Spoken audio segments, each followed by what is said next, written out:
¿Alguna vez te has preguntado cómo se vive el infierno en la tierra? Imagina estar en medio de un campo sembrado de cadáveres, con el aire cargado de humo, fuego y el sonido incesante de la artillería. En diciembre de 1943, eso era el Dnieper.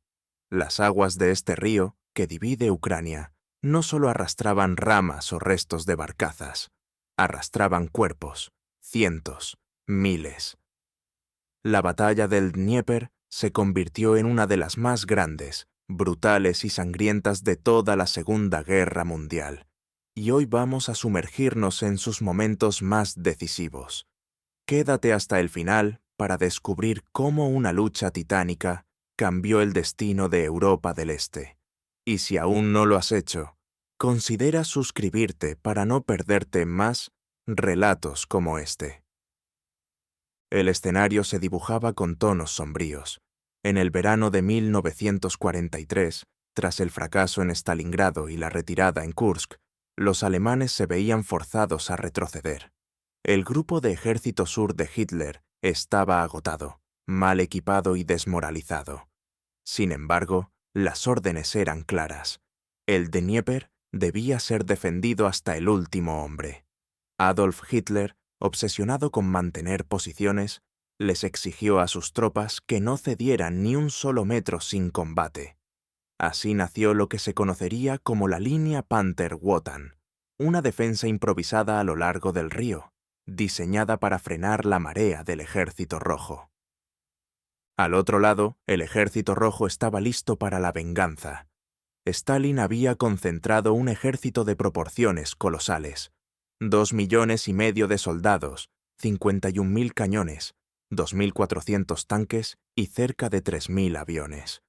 Su meta era clara: expulsar al invasor alemán y recuperar Ucrania.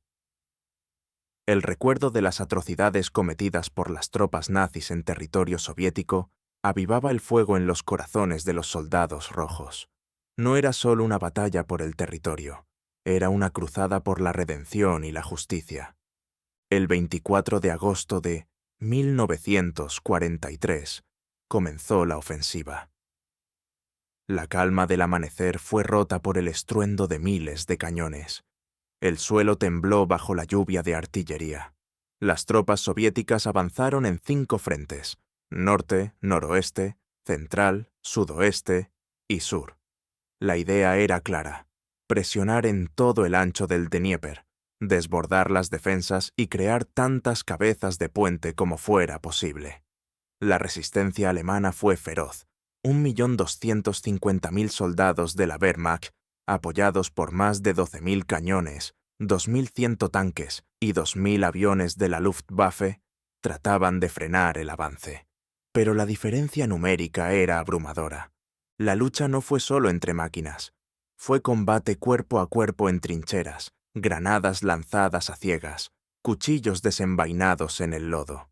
Fue la brutalidad en su forma más pura. Muchos soldados alemanes, exhaustos, luchaban hasta el límite de sus fuerzas, pero los soviéticos avanzaban como una ola imparable.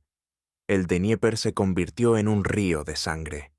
En los primeros días de septiembre, los combates alcanzaron una ferocidad insoportable. Los puentes se convirtieron en el premio más codiciado. Sin esos pasos, el Ejército Rojo no podría llevar su maquinaria pesada al otro lado.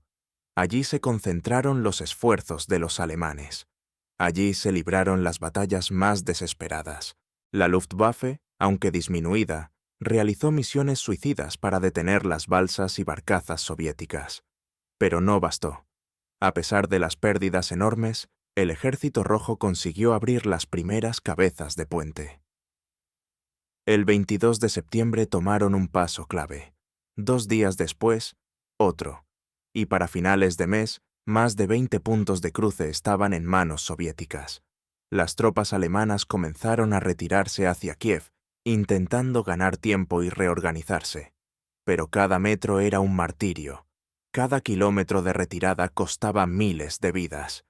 Mientras tanto, el ejército soviético no cedía en su empeño. La consigna era clara: tomar Kiev. La antigua capital de Ucrania no era solo un objetivo estratégico, era un símbolo. Las órdenes de Stalin eran inconfundibles. No se debía permitir que los alemanes conservaran un solo bastión al este del Dnieper. La lucha en las afueras de la ciudad fue encarnizada. Durante 2 meses, los alemanes resistieron gracias al talento de sus comandantes y al sacrificio de sus tropas. Pero la superioridad numérica soviética era un monstruo que no podía detenerse. Para el 5 de noviembre de 1943, los tanques del Ejército Rojo rodaban por las calles de Kiev. El estandarte soviético ondeaba sobre los edificios. Hitler había ordenado contraataques desesperados, enviando refuerzos desde otras partes del frente. Pero ya era tarde. La ciudad estaba perdida, y con ella se evaporaba la esperanza alemana de mantener una línea estable al este. La batalla del Dnieper había costado un precio atroz. Los alemanes dejaron tras de sí unos 300.000 muertos. Los soviéticos, aproximadamente 280.000, además de 1.000.000 de heridos. Fue uno de los combates más sangrientos de la guerra, pero más allá de los números, dejó una marca imborrable en el paisaje y en la memoria de quienes lo vivieron. La tierra quedó sembrada de ruinas. El río, testigo mudo, continuó su curso, arrastrando el eco de los disparos, el retumbar de los cañones y los gritos de los caídos. La caída de Kiev no marcó el final del sufrimiento en el frente del Dnieper. Para los soldados alemanes, la retirada se convirtió en un calvario. Atrapados entre el implacable avance del Ejército Rojo y la dura geografía ucraniana, muchos no lograron cruzar a tiempo. El frío comenzaba a hacerse sentir. Los campos se transformaban en trampas de barro y hielo. La maquinaria pesada quedaba atascada. Los caballos, agotados y hambrientos, caían donde estaban. Y los hombres, ya sin fuerzas, se rendían a la desesperación. La Wehrmacht había pasado, en pocos meses, de conquistar vastos territorios a luchar por su mera supervivencia. Del lado soviético, la victoria no trajo alivio inmediato. El precio pagado en vidas había sido aterrador. Las fosas comunes se multiplicaban a lo largo del frente. Los hospitales de campaña no daban abasto. Las ciudades recuperadas eran ruinas humeantes, llenas de minas y trampas dejadas por los alemanes en retirada. Pero para Stalin, aquello era solo el principio. El avance no se detendría en el Dnieper. Las órdenes eran claras: seguir hacia el oeste, liberar el resto de Ucrania y llevar la guerra al corazón del enemigo. Mientras tanto, en Berlín, Hitler no podía aceptar la magnitud del desastre. Sus órdenes de contraataque se volvieron cada vez más irrealizables. Exigía que se recuperara Kiev, que se estabilizara el frente. Pero la realidad era otra. El Ejército Rojo avanzaba como una ola imparable, y los generales alemanes, cada vez más conscientes del abismo al que se acercaban, solo podían improvisar defensas temporales. La moral de las tropas se desplomaba. El frío, el hambre y el peso de la derrota minaban el espíritu de los soldados. Las batallas en los meses siguientes fueron igual de feroces. Las orillas del Dnieper siguieron siendo escenario de choques sangrientos. Los intentos alemanes de retomar cabezas de puente fracasaban una y otra vez, a costa de miles de vidas. Las divisiones Panzer, otrora orgullo del Tercer Reich, eran sombras de lo que habían sido. Muchos de sus carros de combate ardían abandonados en los campos helados, y los soldados, una vez convencidos de la victoria final, ahora solo esperaban sobrevivir un día más.